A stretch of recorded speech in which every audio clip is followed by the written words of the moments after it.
Quem foi o omisso? Quem foi o omisso, afinal?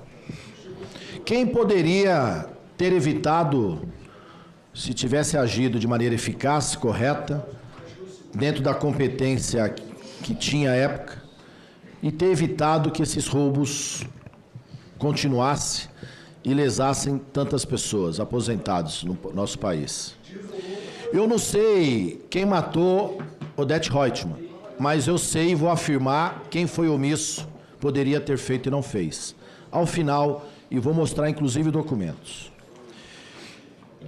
Colegas, Renato Rodrigues, Leonardo Rolim, José Carlos Veio, Guilherme Serrano, Larissa Andrade, Glauco Vanburg e o atual presidente do INSS. Nós temos aqui 7, mais 2 ex-presidentes da gestão Temer. Nós temos 10 diretores de benefício também que não foram ouvidos. E nós temos 7 ministros a serem ouvidos. Senhor Stefanuto, eu estou surpreso, positivamente. Eu vim preparado para uma linha de perguntas, de indagações, mas o senhor aqui foi muito firme e parabenizo também pela disposição em responder as perguntas. E pela verdade e pelos esclarecimentos que nos trouxe a essa comissão. Porque as pessoas que aí sentaram, parte delas não colaboraram efetivamente com a investigação e com a CPMI. Você trouxe informações importantíssimas. E além do Stefanuto, ex-presidente do INSS, da gestão do presidente Lula, já veio o ministro Vinícius, da CGU, já veio uma defensora pública, já veio uma auditora também da CGU, já veio o delegado da Polícia Federal e já veio também o ministro Lupe. E essas pessoas aqui ainda não vieram. Ex-ministros da gestão anterior, diretores de benefícios e presidentes do INSS. Nós queremos ouvi-los. Eu não sei se está dando tempo a eles se prepararem mais, porque tem medo da indagação e daquilo que será falado e demonstrado. Queremos ouvi-los. E numa investigação, deputado Santos falava com Vossa Excelência do início, tem que ter uma linha clara, cronológica, como está no plano de trabalho. Nós não estamos seguindo e isso é prejudicial à investigação. Agora o senhor errou, Stefanuto. Quero aqui dizer que o senhor também errou. O senhor ter continuado com a equipe anterior do governo Bolsonaro no governo do presidente Lula. Esse erro foi grave. Porque essas pessoas que permitiram que as entidades laranja entrassem desde 2019, se cadastrassem, assinassem a CT, entidades que sequer tinham associado, de 3, crescer 16.000%. Essas entidades entraram, cresceram, foram aumentando o número de associados e de descontos, prepararam o terreno ainda mais e cresceram a partir também de 2023. Porque justamente aquela equipe do governo anterior, do governo Bolsonaro, continuou, como o senhor disse, que não queria fazer uma mudança radical na autarquia, no INSS, e essas pessoas permitiram que o roubo continuasse. E sem compromisso político nenhum, com medo e receio daquilo que o INSS estava fazendo, de colocando mais rigor, dizendo que ia apurar, dificultar o cadastro, correram para fazer muito mais associados e mais descontos, roubando muito mais. Esse erro Vossa Excelência cometeu, de ter confiado em servidores e ali achando que eles iam fazer um serviço tão somente técnico. Não, eles tinham uma conduta política. E vamos ser sinceros, o que poderia vir de bom do governo Bolsonaro para o governo do presidente Lula? Nada. Nada. Só veio a mácula. Porque foi um governo ruim, péssimo, em todos os aspectos e sentidos. Tem ladrão da vacina Covaxin, que tem a ver com o roubo do INSS hoje. É a mesma figura que apareceu na CPMI da Covid e apareceu e vai vir aqui depor, porque tá dentro do esquema do roubo. Foi essas figuras que lá continuaram. Olha só que interessante as informações que o senhor trouxe. Em 2019, eles bradam aqui que o Bolsonaro mandou um MP dizendo que a revalidação seria anual. Ela veio, de fato, em fevereiro, mas ela foi aprovada com 3 anos, isso em 2019. E com emenda de senador que faz parte dessa comissão. Vocês já sabem, eu não vou nem dizer o nome. Tá claro, ele assinou essa emenda.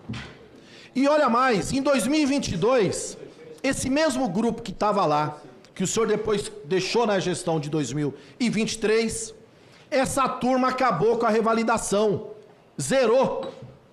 Se um governo anterior queria apurar, por que pede 1 ano de início, deixa 3 e depois deixa 0, no mesmo período? Ora, porque se lambuzaram e gostaram, porque estavam roubando e queriam fazer muito mais adiante. É isso que fizeram em 2019 e concluíram em 2022, sem revalidação, para facilitar o jogo. E da mesma maneira, como disse o deputado Rogério, vetando o artigo que dificultava, ou melhor, proibia a comercialização de dados das entidades públicas sob responsabilidade de empresas públicas, e ali negociaram, permitiram essas 3.000 senhas, com certeza muita gente ganhasse dinheiro vendendo dados de aposentados e facilitando o acesso ao desconto de benefício. Esse é o enredo que aconteceu.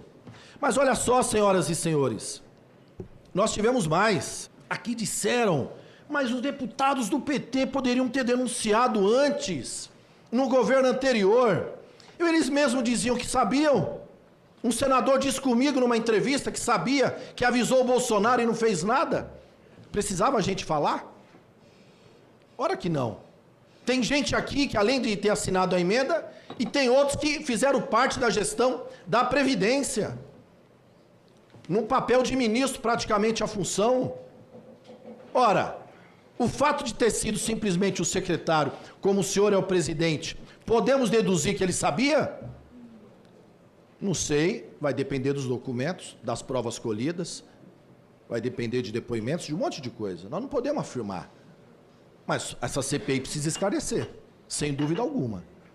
Eu espero que esse seja o resultado final da CPMI. Que a gente apure com seriedade, trabalhe com seriedade, dentro de uma linha coerente, correta de investigação, e lá na frente a gente conclua. Para saber quem matou o Odete Roitman, não vai ser agora, vai ser no final. Mas tem gente que quer, achando que a novela se resolve em cada capítulo. E não é assim que funciona. Por isso que a gente quer uma linha muito clara e coerente na investigação. Então, pessoas poderiam ter feito muito mais. Muito mais. O governo do presidente Lula mandou investigar, mandou parar os descontos.